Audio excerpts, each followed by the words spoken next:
Welcome. This is Diego Accord here and the Ramblings of a Bored Guy. And today's video is part 2 of the Japan experience. The first video was about the history of me wanting to go to Japan for various reasons at various points in life with various amounts of seriousness, and why that could not happen for various reasons. And then, of course, it was able to happen. So, this video will be about the accommodations and the actual flight. So, we'll go ahead and get into it where the last one leaves off, and that is with me getting my vacation forms. I said the only thing about vacations, whether I'm going to do something or not, any time that I have to choose a vacation, those are going to be when the weather is good. And to me, good weather is temperate weather. I don't like the cold. Even if it's quote unquote too hot, that's fine compared to being cold. I don't like the cold, and I wouldn't even want to go somewhere that's warm while it's cold at home, because I'd just be thinking about, I gotta come back to that shit. So, anyway, as I said, I got the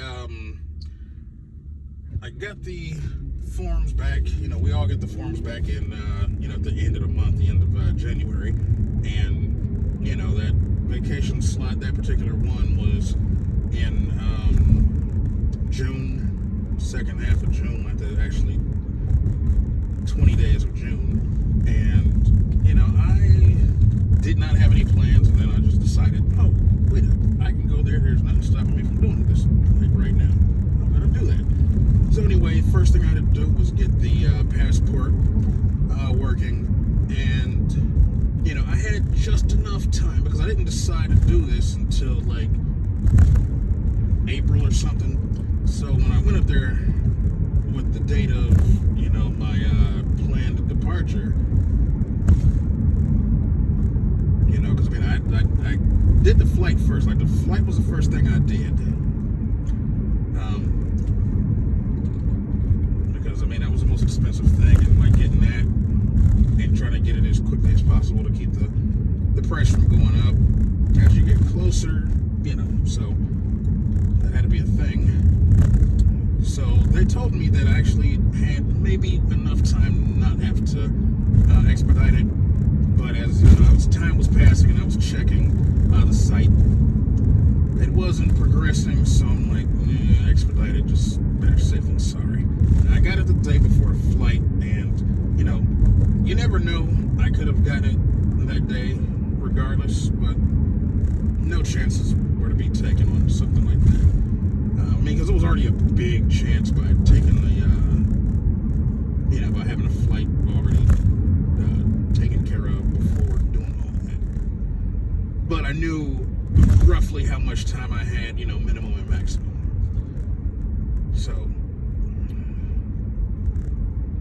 anyway, the flight, as mentioned, I ended up with a Delta flight, so I joined some groups and all that stuff about travel planning to Japan and stuff like that. And since I'd not tried to do any flights and all that other stuff, there was some quick and useful tips, such as when you have all the flight aggregators up, you're checking everything, you're deleting cookies so to make sure the prices don't try to raise on you.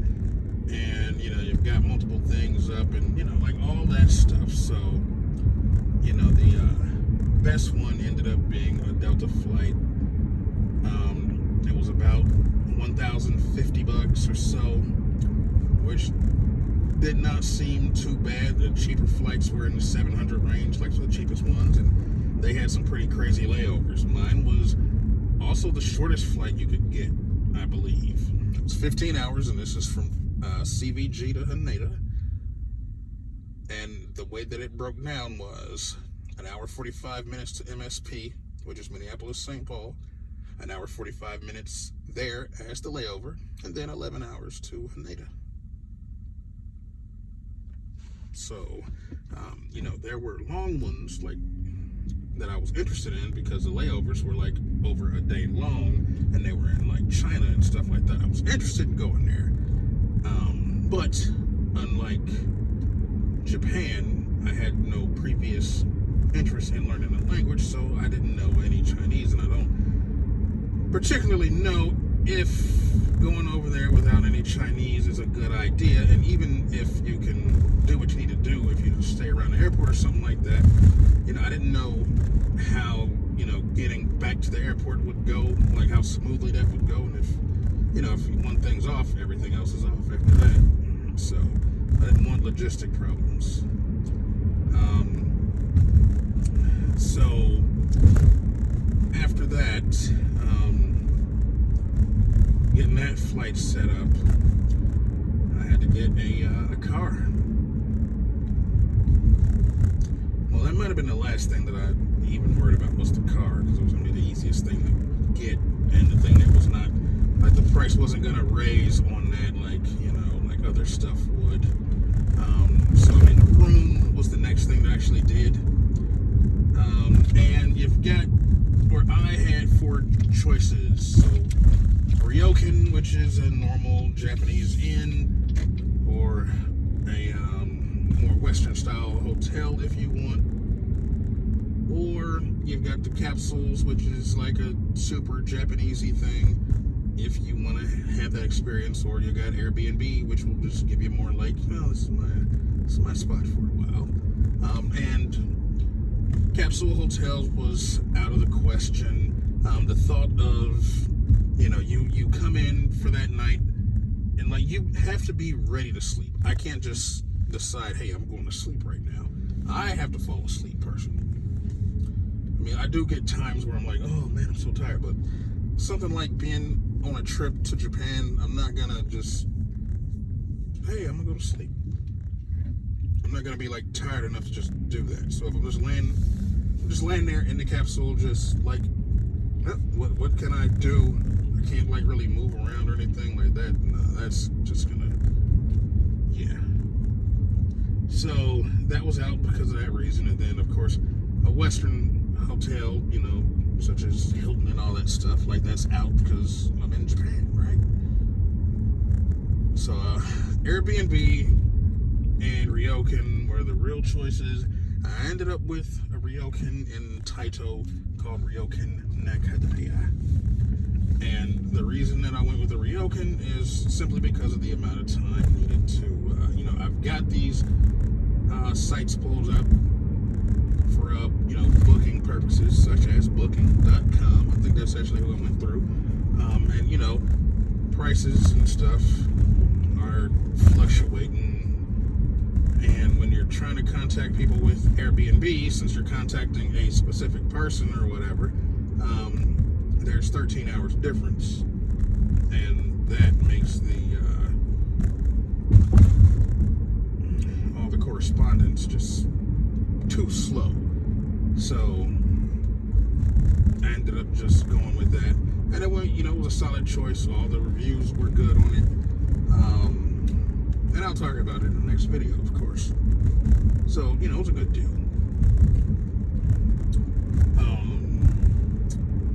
So then the car. So cars, multiple. I had to have a regular car to just drive, and then I had to do a sports car. So as far as regular cars, I just needed the cheapest one possible. And, at the time of looking up everything, it ended up being with Nissan rent-a-cars. And it was the March. Nissan March.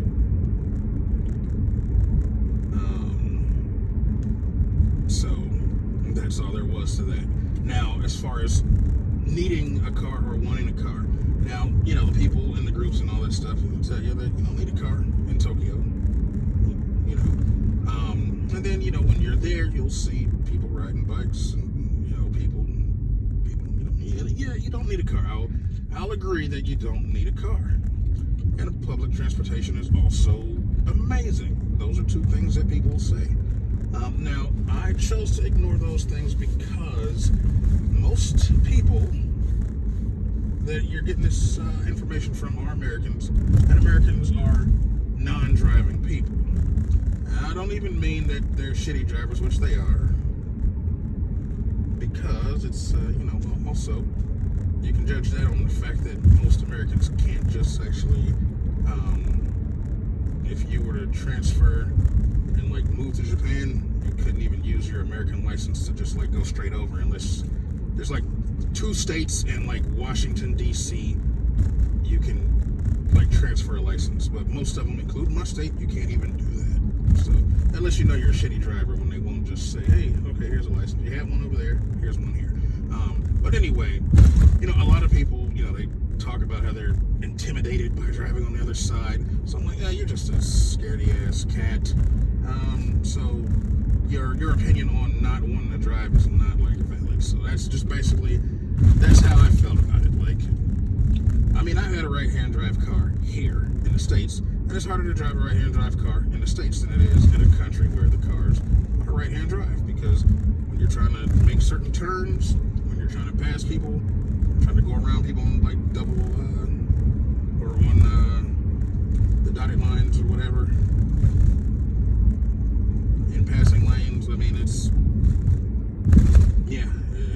harder to drive. But I'm a car person, so now I'll say that, like I said, you don't need one. You don't need it, but I would still take it anyway, because it still came in use for, other reasons. Now, I did use public transportation a couple times there as well, so that's how I can say that it's definitely good. I also had one situation where I had to use it here, and it was the worst thing ever. I had a car break down like 15 minutes away from home, but it took 3 hours to get back because of the route being like so convoluted and all this stuff. I'm like, man, this is never again. Like, I can't imagine having to go to work every day and needing the public transportation system. Your 8-hour day is like 12 hours because of your travel time. Man, no way. So anyway, aside from that, Nissan March, and then I had to get a Mad Tight JDM sports car. That was the main thing that I wanted to do over there. And when you Google it, I didn't even know when I signed up to go, I didn't even know that they had that. I looked up that kind of stuff later on, and then of course 2 main sites came up when you want to do that stuff in Tokyo. You've got Fun to Drive, that'll be the first one that pops up, and then under that is Omoshiro. Now, Fun to Drive is that one that's like super duper touristy trap, and that's the one that like people that haven't even been to Japan, they're gonna probably know about that place.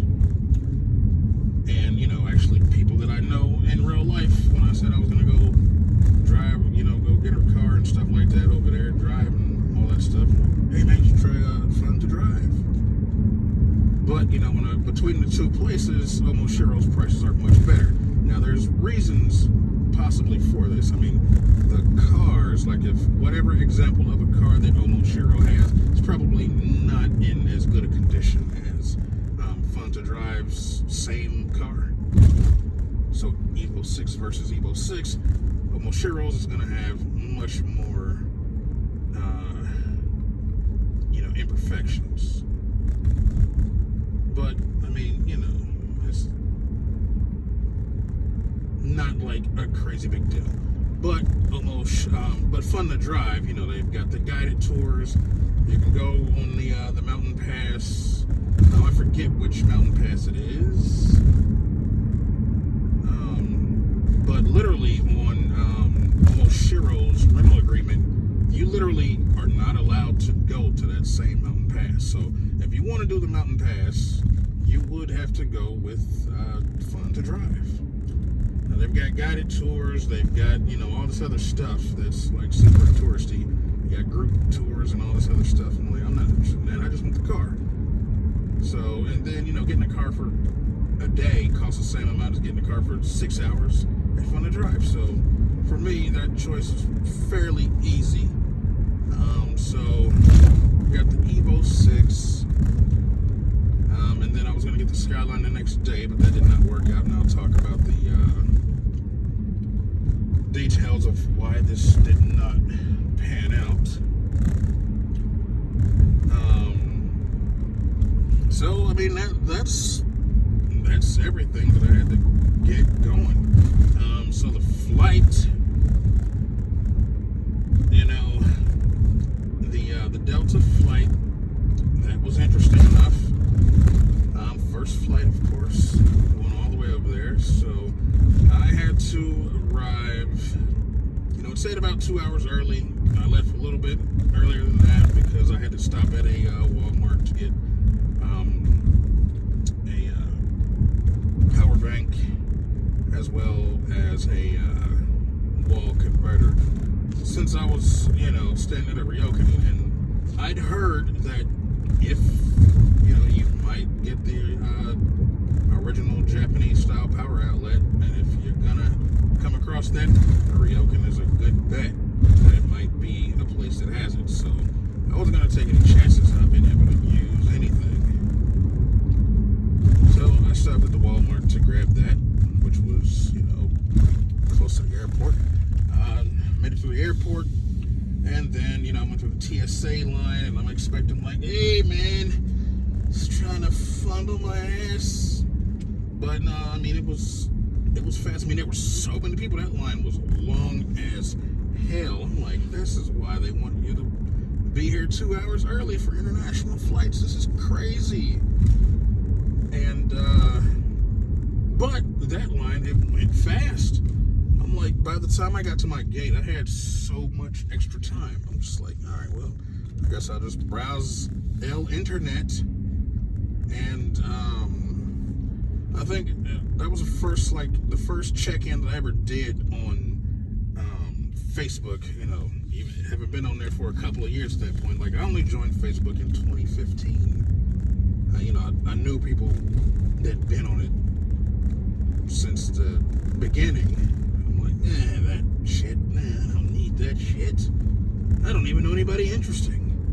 But, I mean, it's all good now. It's all different. I've come to the dark side. So anyway, that was the first place I checked in, was the airport. I don't know if I checked in anywhere else. I should have checked in at in places in Japan, but maybe when those come up as memories, which they'll be coming up in like a month, I'll possibly do that. I was at Haneda International Airport. So anyway, yeah. This is the first time, like, while I'm at the gate waiting, this is the first time that I'm seeing the planes do their thing, taxiing and taking off and arriving and stuff like that. Now, I'd actually stayed at the airport Hilton in Atlanta, and that's crazy because, we're in the whatever floor we're on, which is like up there, like 14 or 15 or something like that, I think. This was forever ago, but like the planes, we're facing like a lot that has planes in it, and these things are huge. Like how big the plane was, like how big the planes were, like just did not make sense to me. They had an intimidating aura. Now, that said, though, I was on the side since the little first part of the leg was, or the first leg of the flight was, regional. These were little planes. So, that, just sitting there for a while, waiting on that to happen, waiting on my plane to get there. It comes, people get off, then they let everybody else on. They let those people back on, and then we take off. So this is the first flight ever, and every step is like a new thing. You know what I mean? So when they take the when you get on the plane, it's like, all right, I'm on the plane. Now, this plane was an Airbus A320, I believe, and it felt like getting on a Greyhound. It felt exactly like getting on a Greyhound. So it's like, okay, all right, I'm on the plane. And then, the next thing is they shut the door. They take the ramp off. It's like, all right, we're no longer connected to the airport. And they back up. It's like, all right, we are actually moving. And then, of course, I've seen what happens next. I'm like, okay, we're taxiing. And then we stop. You hear the engines build up thrust, and then they take off. Now, on the Airbus, that plane, you can feel the moment that you are leaving the ground. You can feel that. And then you feel these undulations as that plane makes its ascent, which is just like strange to say the least. Okay. But, being on the plane was just much more, or should I say, it was much more anticlimactic than I thought it would be. I'm thinking that even myself, I'll freak out. Like, I'm thinking, because, I've always said, hey, if I do go on one of those things, I need a doctor to give me something, put me out while I'm on that thing. But, it was just like, oh, well, we're up here. And then, you look out the window, things are just getting smaller. You just see neighborhoods, cities looking like ants. And then, of course, when you get like to cruising altitude, it's clouds, and it's just like, okay, well, this isn't as big of a deal as I thought it was going to be. Now, when you're landing, they, of course, they reverse. They put on the reverse thrusters to scrub that speed off, and that feeling is crazy. Like, holy shit, that felt crazy. It's like, it's cool, but it's crazy. Now, also, the Airbus, that A320, the air conditioning was not worth a damn on that plane. It sucked. It was hot. I could not wait to get off that thing. And if you dare lifted your blind on your window, a good 30 degrees instantly. So, couldn't wait. Now, at MSP, we got off of that flight at MSP. That flight was just like a good hour, 30 minutes. It was supposed to be like 35. I think it took us a little bit less. And then we were at MSP for the same amount of time, an hour 45. And, I got some food. There was some restaurant there. It was like, I know their colors were green and white. I don't remember what the place was. Actually, I might Google it when I get home, just for my own curiosity. Like, what was that place? Their fries were not good. The burger was pretty good. I did not have time to eat it because even though I had an hour 45 minutes and I just wanted some food, it took forever to get the food. It was tons and tons and tons of people. Lines were incredibly long. And I got the food, and then I started just basically jogging on the people movers, and that was still after the last call. Like, I don't know if they were just waiting on me, because I know I had to be the last person. Because I didn't expect it to take that long. Now, some surprising things was that, all the stuff was in Japanese. Since I never flew, I never worried about how the system was set up or anything like that. So it was surprising that all the signs in MSP were in Japanese. And then what was not as surprising, but still just like, is that, of course, everybody going the direction that I'm going is Asian, and everybody's coming from the direction that I'm going is Asian. But it also seems like this place just has no end. Like, how big is this airport? I'm using these people movers, and I am getting nowhere. So I finally do make it, and then, of course, they welcome me on the plane, and I get on the plane, and, of course, almost everybody is Asian. I'm like, I might have had the only 1.5 non-Asian people next to me, or in front of me. I was actually sitting next to an elderly Asian couple. I had the window seat, and they had the next two seats. Nice people. But in front of me, the row in front of me, there was a Japanese lady who had a black kid, or half black kid.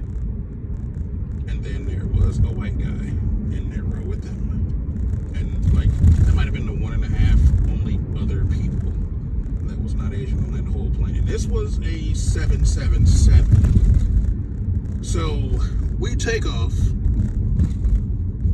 on that plane, and like all those feelings, like the takeoff and leaving the ground, like it's all muted on that 777. I guess because the plane is just so much bigger, you just can't feel any of that stuff, which is fine by me. You know, and the plane is much more comfortable. I mean, you know, obviously this is Comfort Select, so, or Comfort Plus, and I had, you know, two small Japanese next to me.